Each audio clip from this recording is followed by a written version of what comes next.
the further regions of experience. Demons to some, angels to others.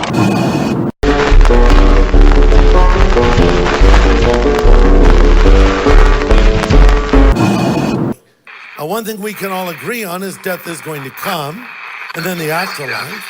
Ecclesiastes 3 says there's a...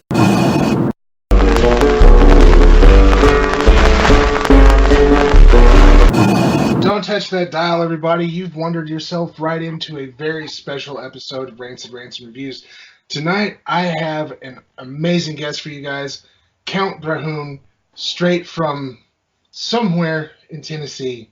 We're gonna keep the gotta keep the mystery. Count, I really appreciate you coming on the show.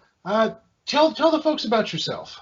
Well, I really appreciate you having me on this evening, Yeti. And just so you know, at least as far as this evening goes, we don't have to keep my location a secret. I actually publicized that earlier. I'm recording live tonight from Nick Newton's and Spinelli's in Murfreesboro, Tennessee. My podcast, Count Drahoon's Feature of Fright, is based out of Murfreesboro. Of course, as you can tell by my accent, I'm not from Murfreesboro, but that's at least where I am for now, so that I can be fairly close to our producers so that we can record the show. So I am, of course, the host. I guess you can say I am the star of Count Drahoon's Feature of Fright. And basically what we do, we mostly tell horror stories. These stories are from what I like to call the Tangled Web, which is kind of my little pet name for my very wide collection of strange and macabre audio tales from all over the world. Some of them are written, some of them are recorded, some of them are videos, but basically we take all of those and we put them in an audio format and we present them to the world. Now, whenever we are not presenting audio tales, we are interviewing guests with horror-related projects. For instance, earlier this year, we had the great Lloyd Kaufman of Giallo Films. We've also had various independent filmmakers. There's actually a gentleman who's tapped into our live stream right now, a filmmaker named Anthony Rouse. We've had him on the show several times. And I'll kind of give you a little sneak peek. Every now and then I like to do these things, these vampire on the scene bits where I'll go to different conventions and basically stick my microphone in people's faces and sort of to get them to talk about what they're doing. But I was at the Imaginarium convention about a month ago, and I actually met Jeffrey Reddick, who is the writer of the Final Destination film franchise. So I got to talk to him for about 10 minutes. So that's a very, very long-winded overview of what I do. I do enjoy the show. Actually, for those of you who don't know, that's how the Count and I met, was at a Rocky Top Horror Show. He came and stuck his microphone in my face, and we kind of hung out for a while, and here we are. I became a fan of the show. The interviews are great, but I really enjoy the audio dramas. It's something we're going to get into that a little bit later, though. As far as the show, where can we find episodes at the moment? I am basically everywhere podcasts can be heard. We are on iTunes. We're on Google Play, Stitcher, YouTube. Of course, I know you don't really listen to podcasts on YouTube very much, but we do put the audio out for folks to listen to. I think the only place that we are not on is Spotify, but I could be wrong. I'd have to check back with that. But iTunes, Stitcher, and Google Play, those are the big three that we're on, and YouTube. So we're pretty accessible. Oh yeah, and we'll talk about Spotify later. We'll have to push to get you on there. That's for sure. Right. So, now, and I haven't checked because I don't know how they get feeds. Because if they rip off from iTunes, then I'm probably already on there anyway. So you do live shows as well as the podcast. You do live shows. How often do you try to do those? Well, that's a really good question, Yeti. We sort of started doing that about a year ago. and it was somewhat of an experiment. It was basically a way for us to sort of market the show and let people know in the community that we were here, that the show actually existed. Right. And it proved to be quite popular. And I don't know. I don't know if you've ever done a live show or a live performance of any kind, but there's the feeling of doing one, especially when you do one well. There isn't a feeling that matches that, I don't believe. So we really had a good time doing the first live show last year in Smyrna, and we quickly did another one about 3 months later. And then a couple of months after that, in December, we actually performed at the City Winery in Nashville. It was part of a much larger showcase. And from there, we tried to lobby to get us to do more shows around the Murfreesboro area. Proved to be a little bit difficult because there's a lot of red tape with some nonprofits that we had to work with. But we finally were able to get a show booked in July. Our first one was in July. And then we did a second one right here at Spinelli's back in September. And then about a month later, we did the show in Imaginarium. And we have one more for this year that's actually next month, but I'm sure we'll talk about it a little bit later. But next year, we're actually planning on taking the show completely live. So we will actually be doing live shows every month here at Nick Newton's and Spinelli's every month in 2020. So they should fall around the middle of the month, roughly. We used to try to do them every quarterly, but now it looks like very soon we're actually going to start doing them every month. So that is really cool. There's so much lack of. It seems like there's so much lack of live entertainment now. I mean, you could go see a band or something, but seeing a show, especially if you're looking for a horror show, it's so hard to find live entertainment like that. So you guys are really giving something to the community, man, and I'm sure it's really appreciated. Yes, we're getting a lot of attention here in the surrounding area. People are curious because it's very strange. It's very strange to have a radio show, a radio play show, I should say. It's a type of theater that's not done regularly anymore. But I think you have that aspect, and then you also have the fact that a real life vampire hosts the show.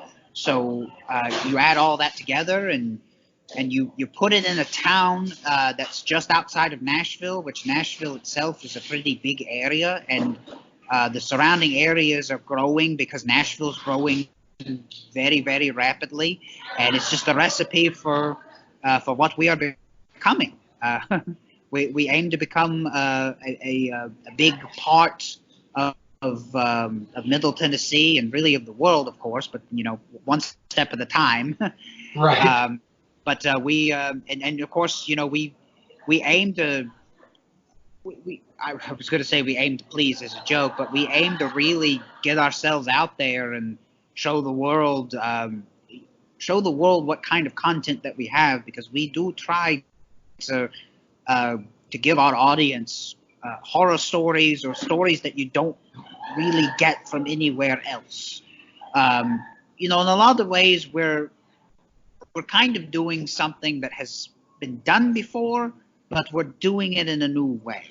And I think that there is some degree of originality there. And I think we are in a time where originality is desperately needed. So that's what we're trying to provide.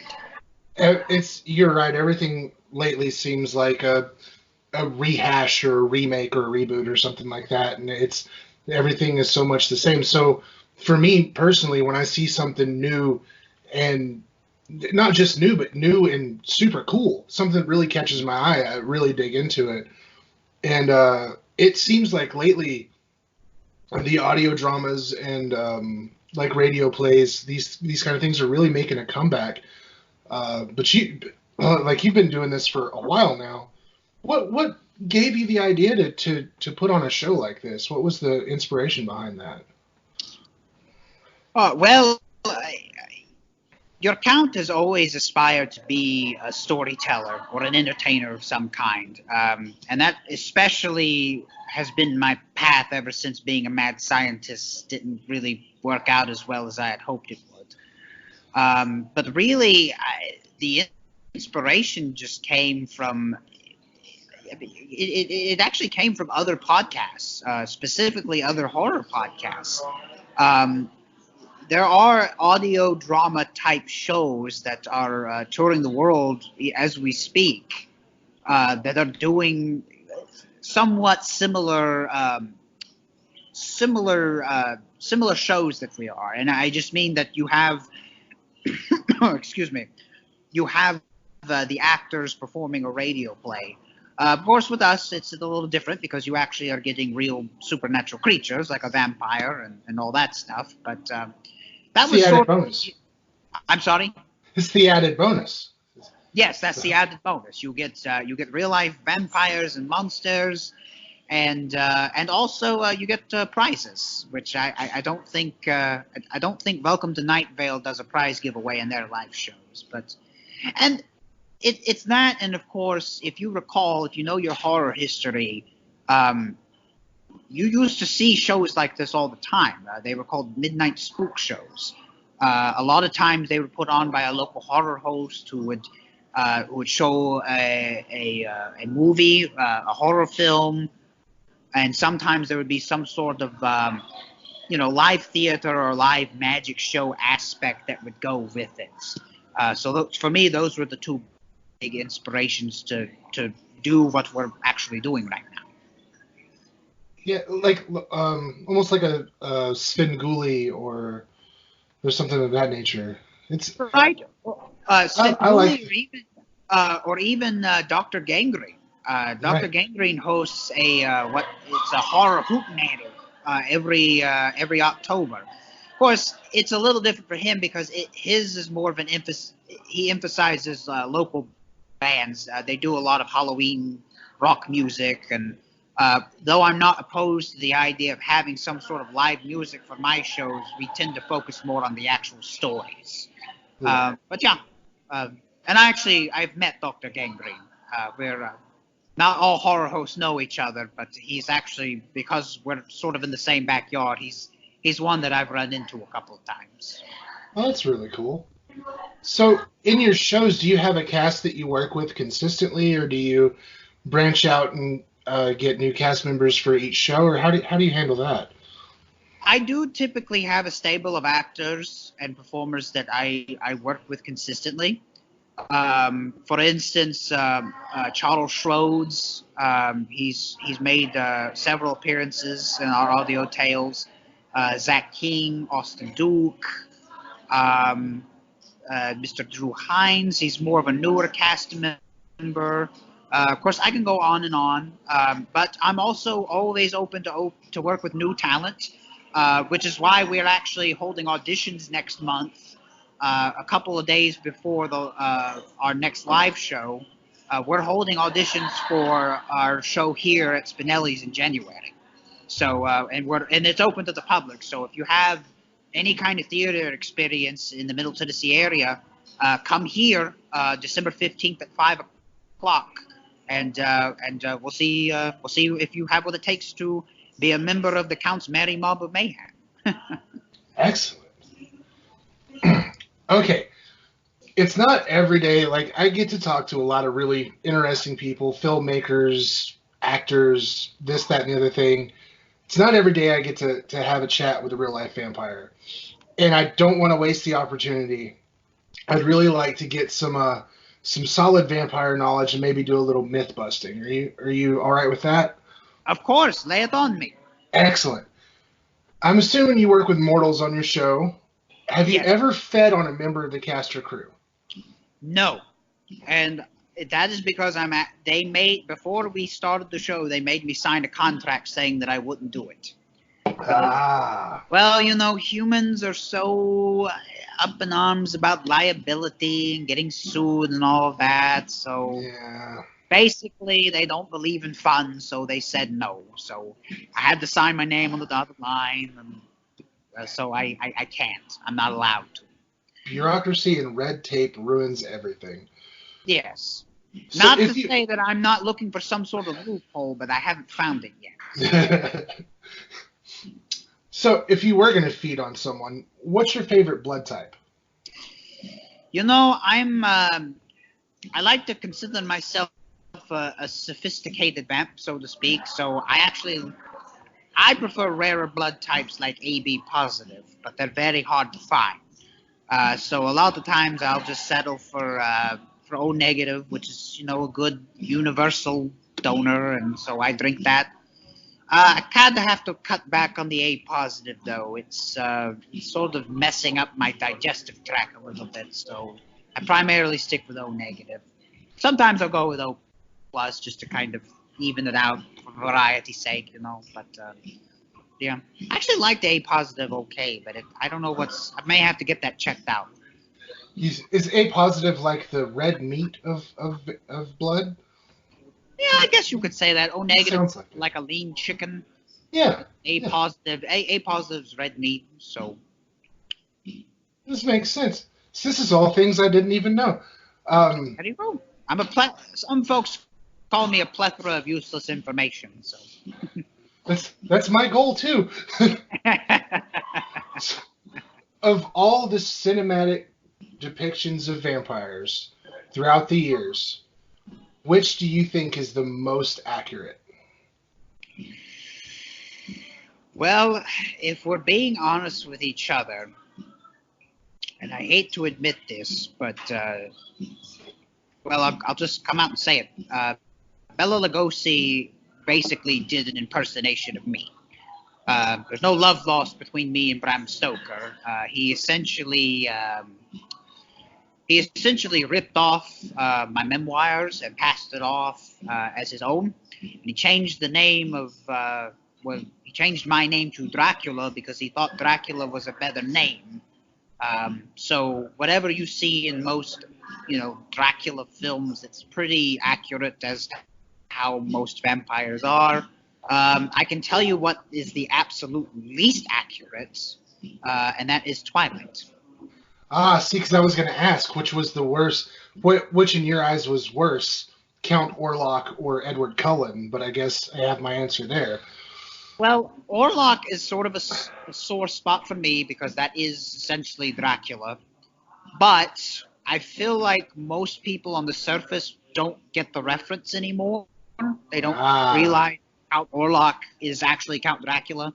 But so I would rather take that. And actually, if we're being honest with each other, Count Orlok looks more like pictures of my grandfather. But that's neither here nor there. But definitely Edward Cullen does not pass for a real vampire. And I would argue that Twilight has really hurt the vampire community in a lot of ways.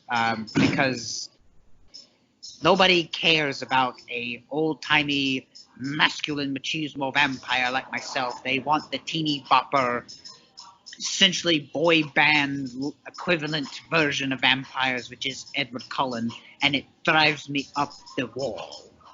See, that's what I said back, like I've been saying for years, and it's seeped its way into other things too, because from after Twilight, you got things like Warm Bodies, like the teeny bopper love story zombie movie, and then you have all these young adult romance vampire TV shows. I blame Twilight. Yeah. I know for a fact that if you are a vampire and you go out in the sunlight, you are not going to glisten or glitter or whatever they do. You are going to burn and die a very horrible death. So don't do it. It's a bad plan all the way around. It's a horrible plan all the way around. I have to be honest with you, though. I did like Warm Bodies. But having said that, I'm sort of prejudiced against zombies, so of course I would like it. Well, I mean, it wasn't a terrible film. It's just this. Well, I don't think it was a horror classic. I thought it was an incredible movie. It was an interesting take, I thought. Of course, it wouldn't happen. I mean, once you go zombie, you your brain doesn't come back. It's pretty much gone. Yeah. And at that point, you either just keep going and keep eating, or you get your head blown off and it's over. But a terribly inaccurate film, but still, a lot of fun. Yeah, and that's really what matters at the end of the day is if you watch something, if it was fun. And I guess, yeah, it was fun. It was just the idea of everything being so warm and fuzzy. That is true. So some things in horror you just can't make warm and fuzzy, and definitely a zombie apocalypse is not a warm fuzzy thing. No. It's sometimes it would be preferable to reality, but it's definitely not warm and fuzzy. I don't know. I don't know about that. Like I said, I really don't.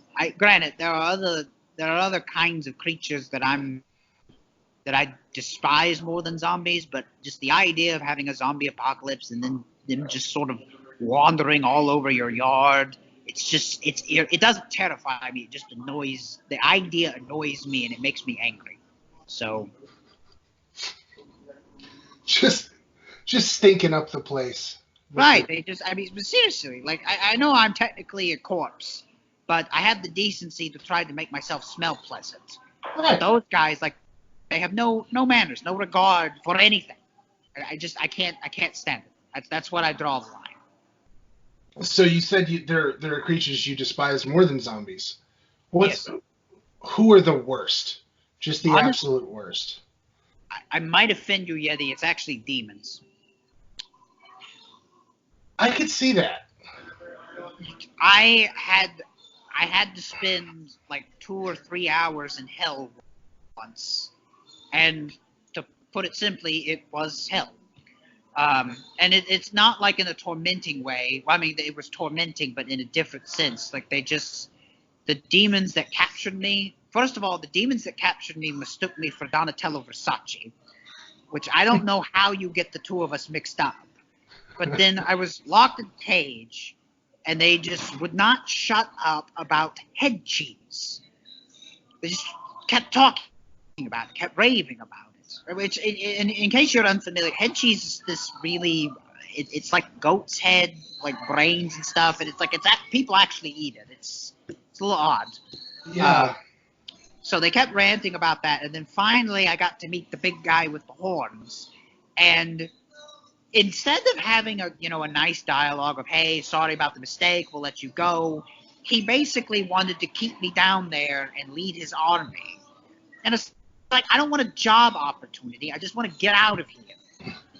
But finally, I sort of tricked the demons into letting me go, and they did. And honestly, that day, it made me feel bad for having so much hatred towards zombies. Now, I still don't like them that much, but that one day I spent in hell was enough to make me despise demons even more. So Well, every day is a school day. You're always learning.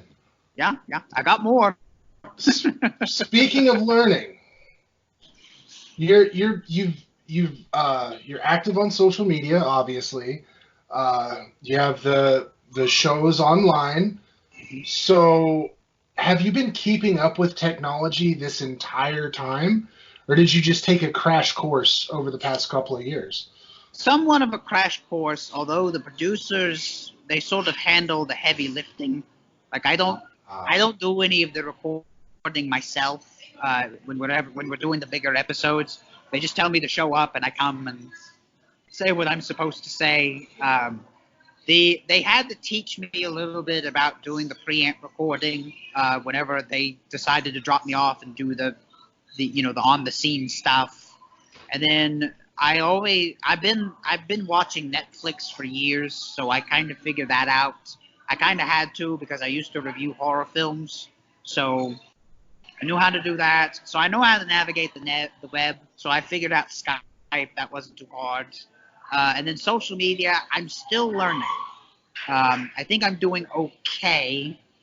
I'm doing better than most boomers. I'll put you that. But I'm still not quite as savvy as some of these kids. I don't know. Some of these kids have millions of people, and I have no idea where they come from. I'm sure not all of them are actually real people. Some of them are bots. Some of them are, well, they don't like the term bots, cybernetic organism, whatever. Everybody's got to be politically correct now. I know. It's just, it's irritating, but some folks have a better grasp of it than I do. I'm still learning, and I'm trying to get the hang of it. But we'll see what I am. We'll see what I am in the next few months. Yeah.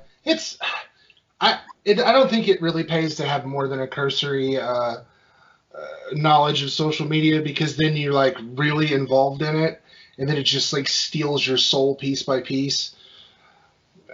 If I could never go on social media again and still have the existence that I have in the field that I'm in, I would do it in a heartbeat, but I can't. It's very strange. Just from the outside looking in, I see how people treat each other on social media, and I look at all these horrible comments that they say to each other, and I just sit there and wonder to myself, why don't they just take it outside and settle it in a duel? But you can't do that anymore. So at that point, what do you do? So I don't know. That is it's blown me away over the past few years. It's like it seems to be getting worse on social media. I think there's a wall. Speaking of social networks, is there a secret vampire social network? Well, the funny thing about that is we are all sort of individualistic. And so the way it's been explained is we are everywhere and nowhere. So we don't really, I mean, there's a whole vampire nation, stuff like that, but when we're in the outside world, in the human world, we kind of stick to ourselves. But we tend to sort of disperse once we get out into the human world, and there's not really a whole lot of contact to be held. Most of the time, you don't get more than 10 vampires to be in the same place. So, but of course, it's different whenever we go back into the vampire world. But a lot of them sort of keep a low profile. I'm one of the few outspoken ones because I'm in the entertainment business. So, you may have met several other vampires in your life, you just don't know it, and they don't all look like me. So, I'm at a weird stage in my life. Vampires peel. If you ever wonder why they don't age, it's because the skin. There comes a certain point where we peel the skin and we look a little different than we did. So we never actually we age somewhat, but then we just peel the skin and then we're different. Well, that makes a lot of sense actually. Mm-hmm. So there's no social network. I'm guessing there's no union. No. Definitely no union. Well, that's good, right to vamp wherever you want. That's always good. Mm-hmm. Now, I listened to the Halloween crossover episode that came out at the end of last month. And it was fun. It was a great time. Uh-huh. And I got to know more about ghost Mounties. Well, I don't know that there's more to tell. They're just sort of these. I know the ghost Mountie. I met him. In Sleepy Hollow in New York. He just sort of popped out of nowhere, and it was really weird. Me and my son Daryl, who, in case you're unfamiliar, Daryl is sort of a teenage Frankenstein. I created him in the lab. We were on a almost like a hiking trip to America, and we were in Sleepy Hollow, and I forgot that I actually owed the Headless Horseman money. He was a financier in my endeavor to make Daryl, and I forgot to pay him back. There was like 2 investors. He was one of them, and so we were in trouble. He was coming for us, and what it turned out was they had actually rebuilt the bridge. So, the original bridge in the story, like he couldn't cross the bridge because of the curse or whatever. Well, it was a different bridge, so he could cross through it all he wanted to. So we were in a lot of trouble. We didn't really know what to do, and then all of a sudden, here come the ghost Mounties. It's very strange because, I don't. We were in New York, and New York shares a border with Canada, but we weren't that close to the Canadian border. So it was very strange, and I'm sure some international law was broken. But at the time we didn't really care because they saved us and they took the headless horseman to jail. And of course we ran into him one other time in Sri Lanka. I'm very curious to know what the inner workings of the ghost mounted police is like, because they run security for Bigfoot whenever he's doing his concerts, and yeah, it's very interesting. They run security for Bigfoot, and I'm assuming other obscure supernatural acts. I'll try to see if maybe they can run security for me someday, but I'd have to check the rates. I don't know if I can actually afford them. I don't know. It seems like they'd be pretty expensive because I would almost assume that they're still paying Canadian taxes. So.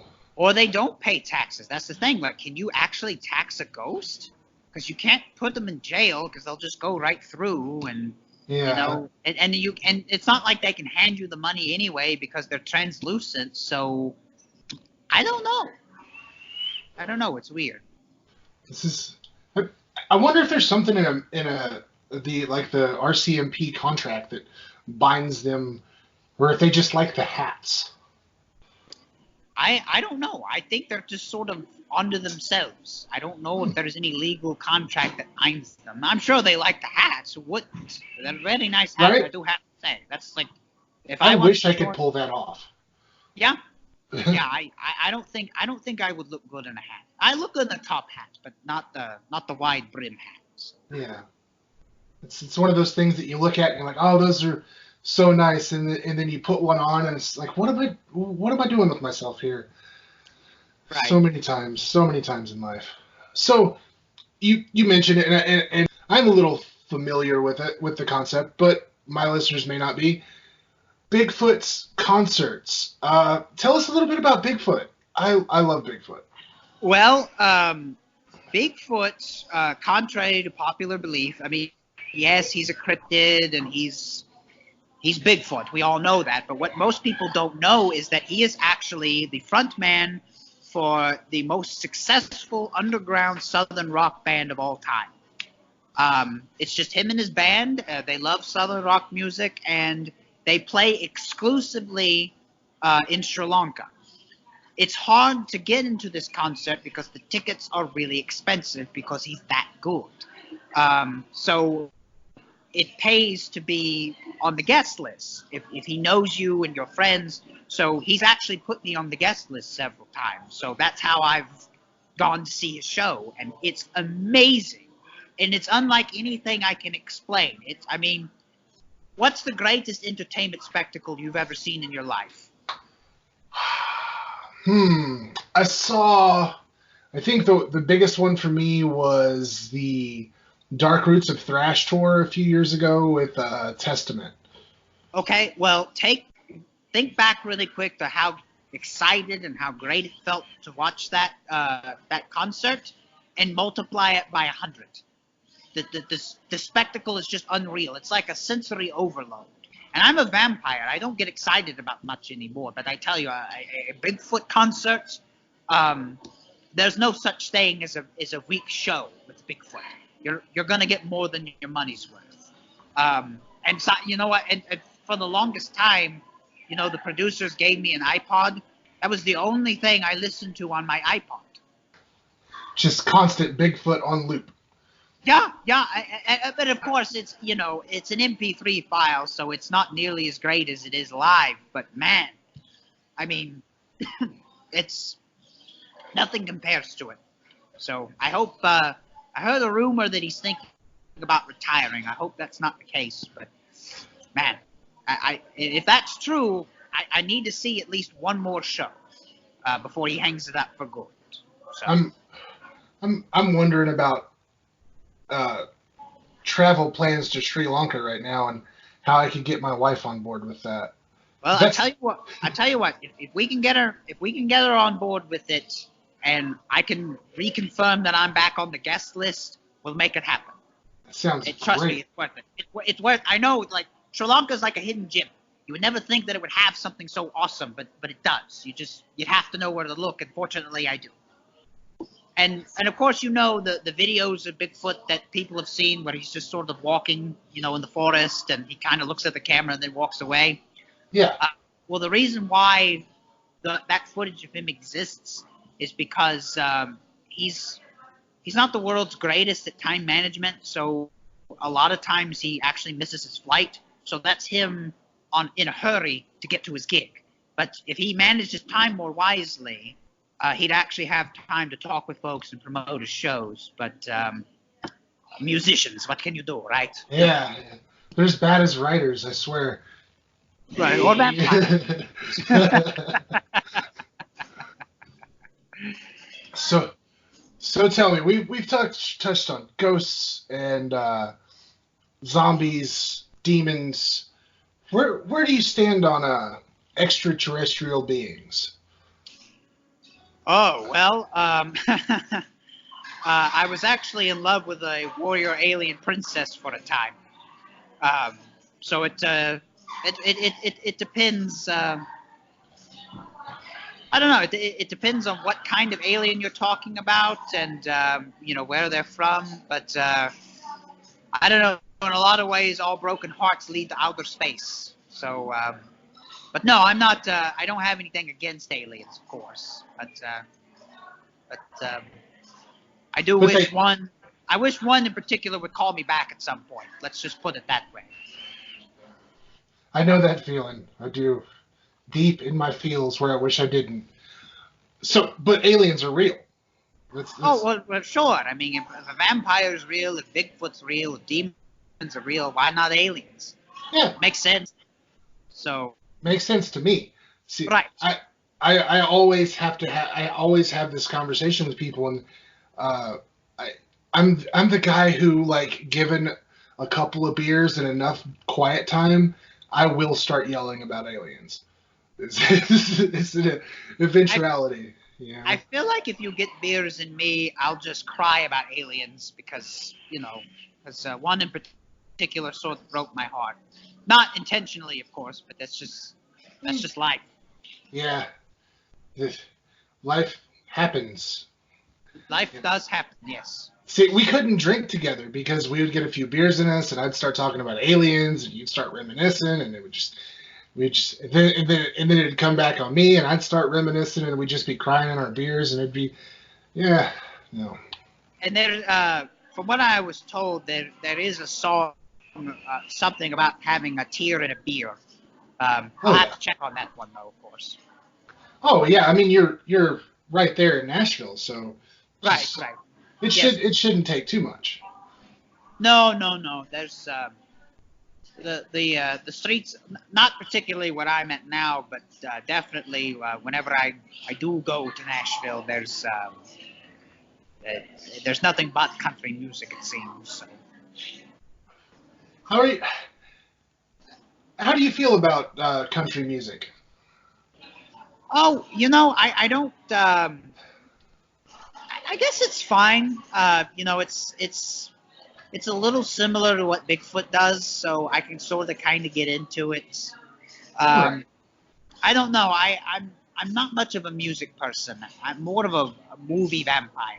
I'm more into movies. I watch a lot of films and television, and I try to keep up with pop culture as much as I can. But music is, I don't know. I haven't really found the time to get much into it. When if you ever get some downtime, there's a great little subset of like Southern Gothic music. It's like horror country with banjos. It's beautiful. That's interesting. Well, I I like it here.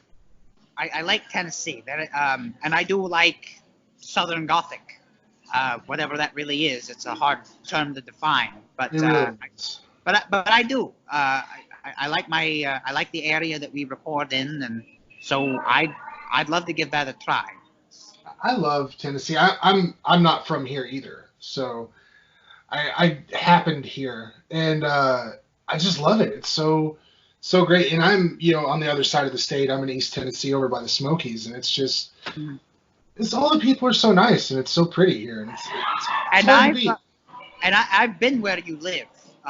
I was invited to the Knoxville Horror Film Festival several years ago.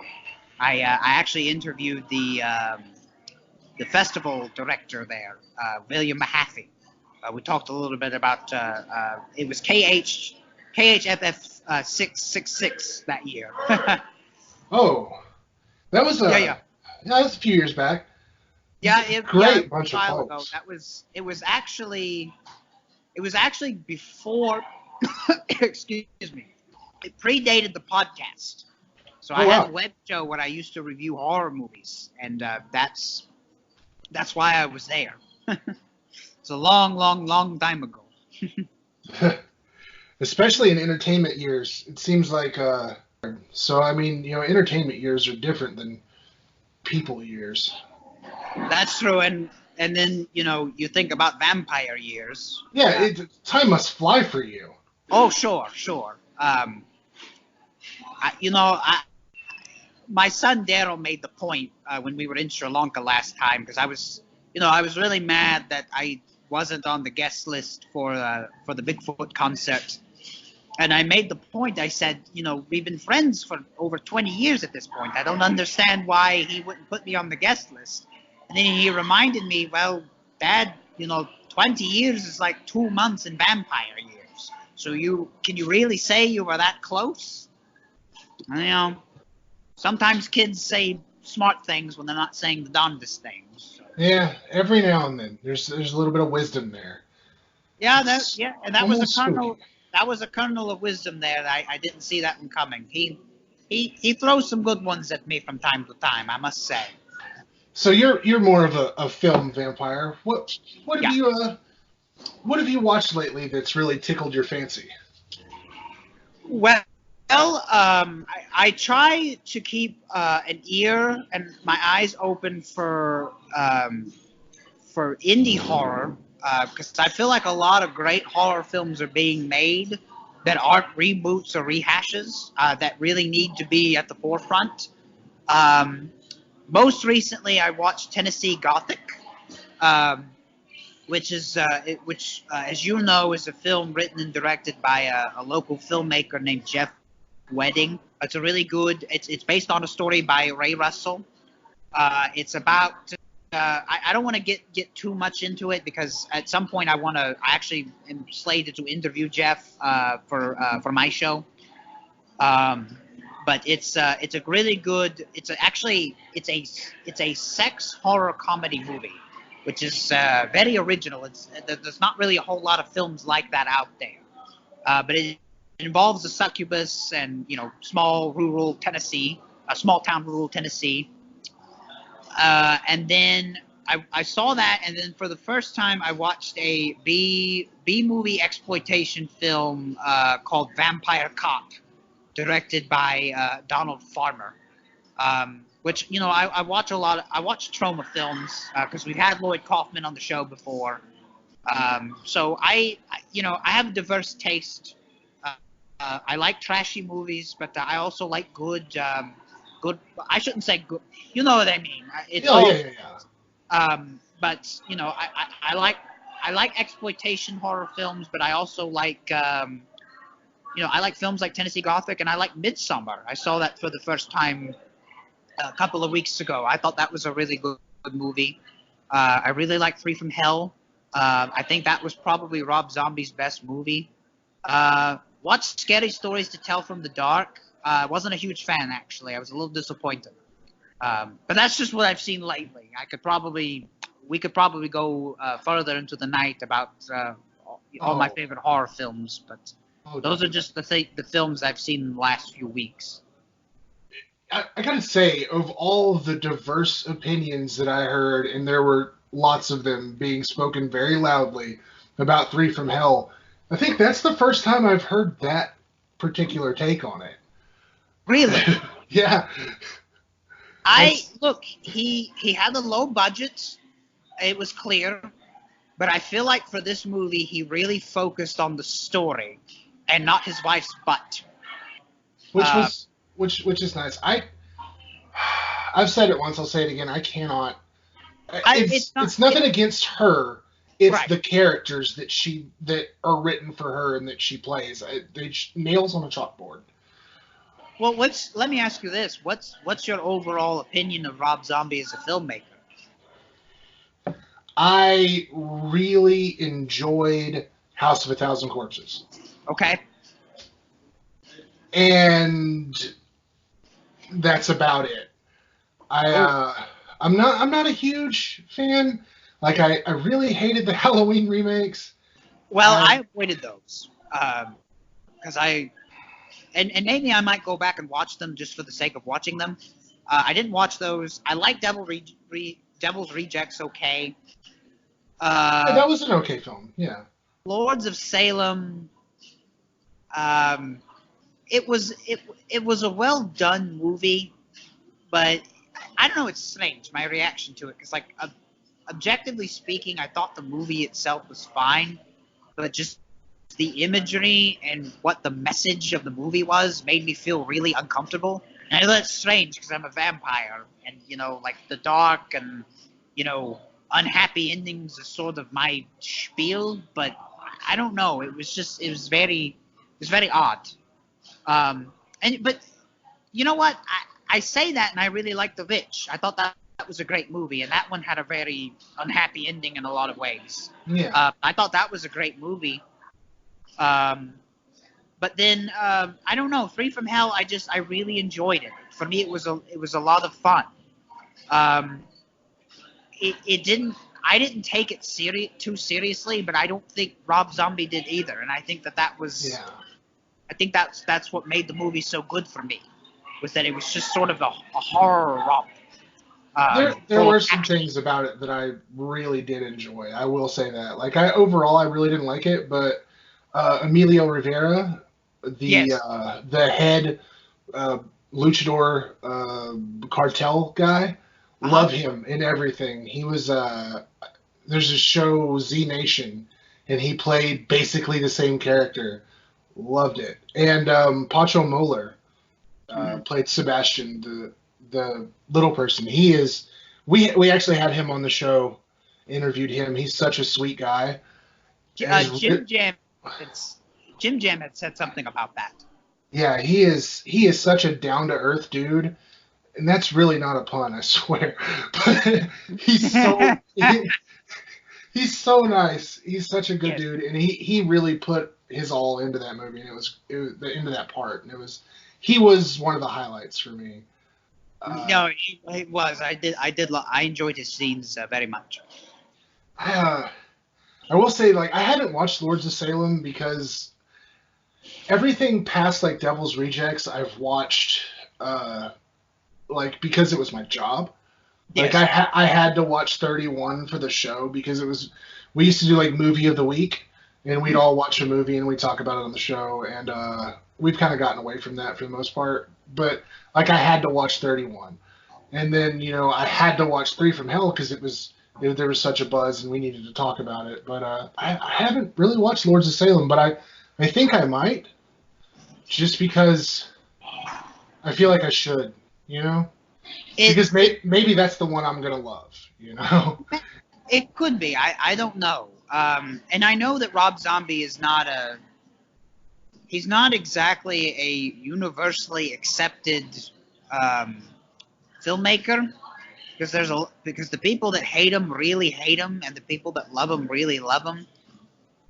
For the most part, I'm kind of in the middle. Like I like him. I haven't been dissatisfied with the movies that I've seen from him.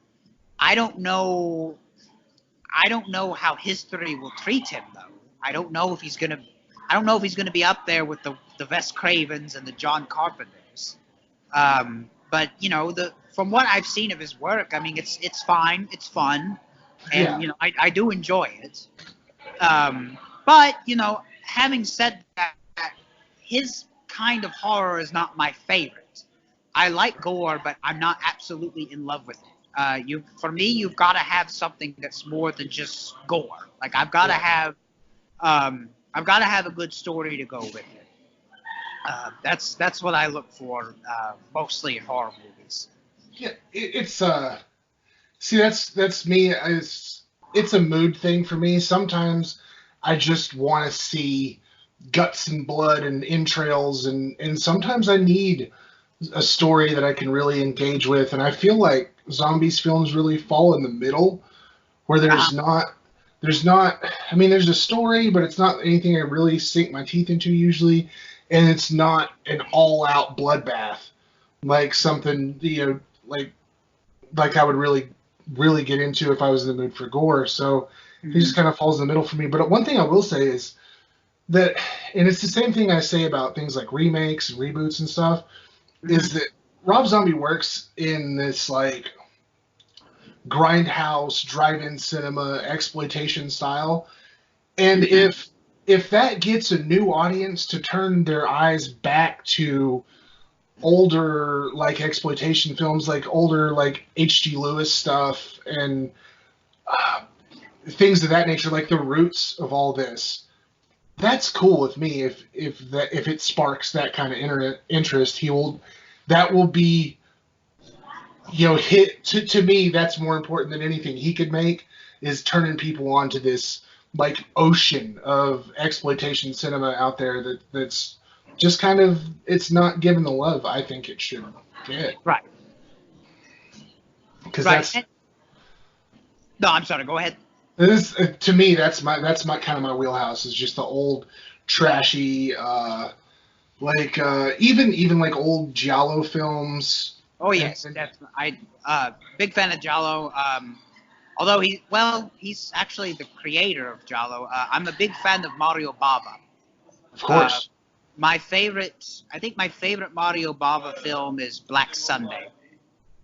Because to me, it's the most beautifully it is the most, it is the most beautiful, the most beautiful black and white photographed film ever made, I think.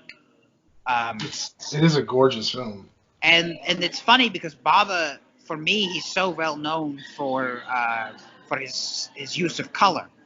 Because I don't, and filmmaking in general, like not just horror, I think he's probably the best at his use of color. Right. I don't think anyone comes close. And yet he made a black and white film, but you can tell just by looking at it that even though the film was in black and white, there was a lot of attention paid to the colors that were photographed. And that's what I love about him. And just, you know, his sense of storytelling, the looks of his movies, very stylized, just beautiful horror films. And of course, you know, his Giallo films. Gosh, what was the one he made? I'm kicking myself. I literally just watched it a few weeks ago. It's Blood and Black Lace. Yes. That's a great movie. And it's beautiful. Just the colors, the blood, and, well, you know, the blood. Well, yeah. But, you know, it's just so captivating for me. And other filmmakers, too. I'm a big Dario Argento fan. I'm not really a fan of his later work. I was a little disappointed in his 3D Dracula movie. And I really did not like Giallo. I thought that was a huge proverbial middle finger to us, the movie-going public, because I gave my hopes up thinking that it was going to be a Giallo film, and it was a really poorly made movie with Adrian Brody, which, unless he's in a Wes Anderson movie, Adrian Brody ruins everything. So that was just a mess. So it would be really nice to see, if he can, I don't know. I heard a rumor that he's thinking about making a movie soon. It'd be really nice if Dario Argento could go back to making good movies again. I'd like to see that. Wasn't there something on the wire about him working with Iggy Pop to do a film? Like I think the news broke like a year or two ago. I think it was Argento and Iggy Pop was set to star. I don't remember. Well, I thought the story was that they were going, excuse me, that they were going to make the movie, but it never came to fruition. Yeah. And I may be conflating that with a different story, because there was another story where he set up like some sort of Indiegogo or something like that for to fund a movie, and he raised the money but never made the movie. Oh, Something like that. Yeah. I don't know what's going on with him. He's acting, and granted, I mean, he's in horror, so, you know, there's always going to be some sort of peculiarity, but it's just, I don't know, he just seems kind of unhinged, and not in a fun way, just in a what are you doing kind of way. Well, and I mean, he's been around for, forever, so yeah, maybe the gears are slipping a little bit. But either way, he will always be the man who made Tenebrae. So yeah, Tenebrae is one of my favorite movies of all time. Well, for me, my favorite film of his is Suspiria.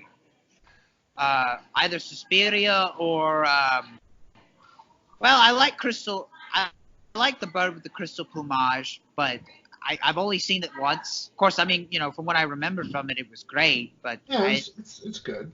Suspiria will always hold a special place in my heart. So Suspiria, to me, like, it's not my favorite Argento film. I like it well enough, but what I really love about it is the spectacle, the color, it's just the subtle, like, one of my favorite scenes is the courtyard scene where right before the dog attacks the blind man. And you see, like, the shadow of the whatever flying over it's just little stuff like that he is such an attention to detail, and all the little facts behind the movie, like they ADR'd everything so he could blast that Goblin score on set. I was gonna look up the Goblin score. That's probably my second favorite thing about the movie, but the thing I love most about it, I don't know how you feel, but to me, for a lot of those Italian horror filmmakers, I don't think anyone could do gore better than Dario Argento. The gore effects in that movie were really something. If gore is an art form, Dario Argento is Van Gogh or Monet. I wouldn't say Picasso, though, because I feel like you've got to get a little bit more abstract. So I don't think that's quite the right analogy. But definitely he's a genius. I love those movies. It's like that whole era there of Italian filmmakers like Argento and Bava and Fulci. All these guys, they were just making this top-notch, like almost timeless horror. Yeah, another one I throw in there, Umberto Lenzi. Absolutely. I'm a big fan of the film Strip Nude for Your Killer. That was me too. That was a really good one. Me too. You know that Strip Nude for Your Killer, little nerd trivia, that was, if you watch that and then watch the original Halloween, you can see a lot of similarities there. Like, there's some people that say that Strip Nude for Your Killer was the step between Giallo film and slashers. That was the transition. Thinking back, I can kind of see that. And really, I mean, I think, and I'm sure I'm not saying anything original here, but I mean, the American slasher film wouldn't have happened if it were not for Giallo. Oh no, absolutely not. So really, I mean, I think I credit the Italians for really creating the slasher genre, because they created Giallo, and Giallo was essentially created by Mario Bava. So there you go. Yeah, and then he brought up Umberto Lenzi. you know, Man from Deep River, Cannibal Ferox, those kind of films. Cannibal Holocaust and Cannibal Ferox, like, I'm not a big fan of all the animal abuse in them, but those are really, like, I feel like they were really pushing the envelope for the time. You know, I really enjoy those films. And I'm trying to get more into those because I haven't seen Cannibal Holocaust yet. And another film that I'm wanting to see is have you ever heard of a film? I think it was created by Altamont Pictures called Heads on a Stick. Sounds familiar. Okay, yeah, it was banned in several countries. Interestingly enough, somebody gave me a T-shirt of that film, of that movie poster. The T-shirt itself was from Bulgaria, and the film was actually banned there for several decades. That's yeah. So I'd like to see that movie. I'd like to get a copy of that movie if I can. And I haven't seen Serbian film yet. I'd like to see that one too. Because I would like to dive further into exploitation and watch more trashy movies. And you know, I kind of got I interviewed Matt Desiderio from Horror Boobs earlier in the year. They sort of specialize in movies like that. right. So you know, he gave me all of the. And I feel like as old as I am, because I'm over 1,000 years old at this point, and as much of a horror fan as I consider myself, I really ought to do a better job and, you know, watch more of these movies. So I'm looking for a good place to get started. I think if you really wanted to get down, and this is kind of the suggestion I give to anybody who's trying to get into more extreme horror movies, the place to start, in my opinion, is a 2017 film called Who's Watching Oliver. Okay. It's I don't want to spoil anything, but it's about a guy who is he's a serial killer, and he's also, I mean, there's some rape, and he's got a relationship with his mother that makes Norman Bates's maternal relationship look healthy. Oh. And you see him within the first 20 minutes of the movie, you see him do some truly vile things, but by the end of the movie, your heart just breaks for him. And it's a really depraved movie, but it's got an interesting ending, and it's like, it's not just visually disturbing, it really gets into your head. And I really think that's the primer that you could use to see if you really wanted to go down that particular rabbit hole. Then after Who's Watching Oliver, go directly to Serbian film, and that'll desensitize you to a lot of things to where you can kind of start to enjoy, if not, I don't know if enjoy is the right word still to this day. This has been kind of my shtick for a couple of years, is like the extreme stuff. And I don't know if enjoy is the right word still. Appreciate, maybe. Appreciate is probably a better word. Yeah, but I've come to really love and seek out that feeling, like when you walk away from a movie and you just feel empty. It just feels like the movie took something away from you. Yeah, and I really like if I'm having a bad time or something, and like life is getting too much, I'll throw on one of those movies that like really steal a piece of my soul. And I don't know, it helps to balance it out. But after Serbian film, Martyrs, not the American remake. The American remake is trash. Don't ever watch it. But The Martyrs, 2008. It's a French film. It's gorgeous from beginning to end, and it'll stick with you forever. Okay. Well, I will definitely. So, Serbian film, Martyrs, the original, and then the first one, Who's Watching Oliver? Who's Watching Oliver? It's a Okay. All right. I will. I'll go seek those out and I'll watch them. Oh yes. And when you do, give me a holler. We'll talk about them. I love those. Are three of my favorite films. You know? Yes, definitely. And if whatever, like if we can't do something like this tonight, then I'll be sure to message you and we can talk about it. Whatever you want to do. But yeah, we'll definitely, because I love the thought of getting somebody into this trench that I'm in cinematically with all this weird stuff. Oh no, I'm definitely. I'm not. I guess I'm sort of. I'm a fellow traveler. I guess that's safe to say. Just I have a pretty diverse palette, and I feel like I've got my street cred, with being a fan of Troma and just being a fan of really obscure B movies. So, but I'd like to really earn it by diving deep into the trash, so to speak. Oh yeah, and it's like one of those things. Is just, I mean, that's why those three films are really good, kind of because they're alike in that they're really kind of dark and disturbing, but they kind of run the gamut of what you're going to find for the most part in extreme films. So you can kind of see what you like, what you don't like, and like that. I know people who are just like, I don't want, no more of this, thanks. And that's totally fine. It's not for everybody. Right. But I mean, that's the beautiful thing about horror. I think there's something for everybody. There's a little bit of something for everybody. There is, and that's what we try to do on my show.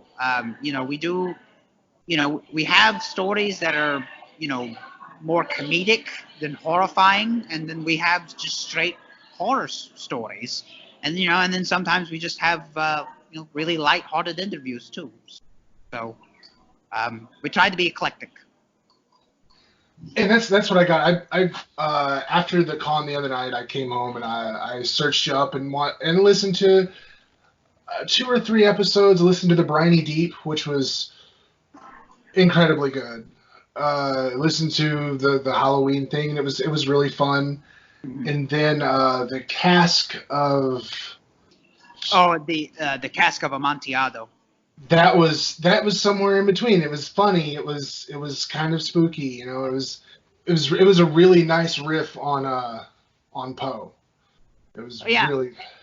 Every now and then you'll catch us doing adapted works. So we'll do Edgar Allan Poe. I know next year we have some H.P. Lovecraft stories in the works. So we'll be getting those out there. And I don't want to say too much, but we've got something that's sort of percolating in the Bunsen burner. It's not nearly ready to be discussed as of yet, but if everything plays out accordingly, I really think we're going to shake up next year. I'm looking forward to it. And I'll say this, and granted, this is a big if everything works out the way that we want it to. Being that it will be an election year next year, I think what we have in mind to do, it's going to be entertaining, but I think it's also going to ruffle some feathers and it might cause some controversy. Well, those are the best kind. Well, yeah. Yes, and I'm not opposed to being controversial if I have to be. And really, I don't think we've ever actually been controversial before. So I'm kind of curious to see how far we can actually push the button. So.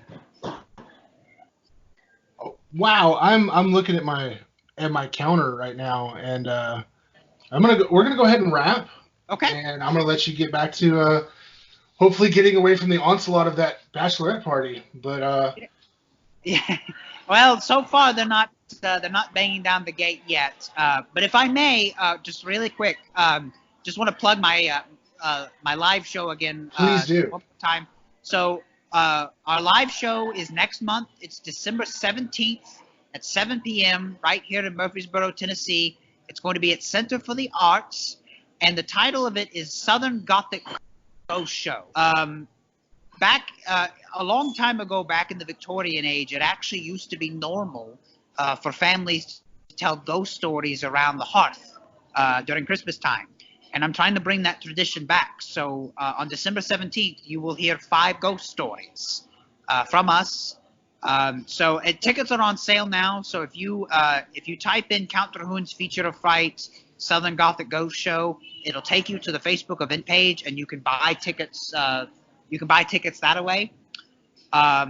So we've got that, and of course, if you're a voice actor in the Middle Tennessee area, join us on December 15th, right here at Nick Newton's and Spinelli's at 5 p.m. We'll be doing auditions for voice actors and also for Foley artists if you've ever done live sound effects, and for sound engineers as well. And then, of course, next year, join us for monthly shows here at Nick Newton's and Spinelli's. The first live show is going to be January 16th, but I know I'm throwing a lot at you, so I'll keep you updated on that when it gets closer to time. But also, just if you like Count Drahoon's Feature of Fright, if you like the show, or if you've yet to discover the show, just follow me on Instagram at Count Drahoon, all one word, and then be sure to subscribe to Count Drahoon's Feature of Fright wherever you listen to podcasts. And like I said, there's something for everybody on our show, so I'm sure you'll enjoy it. There will be links. If you look down in the description box below, there will be links to everything you just mentioned. Everything you need to know will be down there.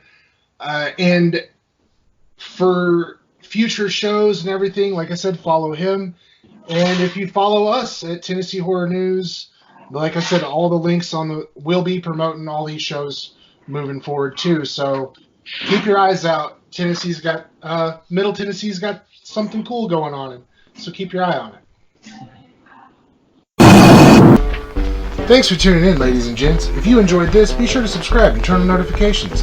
I upload videos a couple of times a week right here on the Tennessee Horror News YouTube channel. If you want to hear more of my rambling, you can check out the Horror Basement and Beyond the Basement, where I team up with Jim Jam and Johnny to talk about all manner of things, from horror flicks and hauntings to breakfast cereal and box office bombs. Those shows can be found on your favorite podcast platform, including Spotify, SoundCloud, and iTunes. And if you're not on YouTube hearing this, you'll probably already know that after a couple of days, you can find this show on those platforms as well. Check out the description below for all the social media links. Follow me there. Until next time, keep going.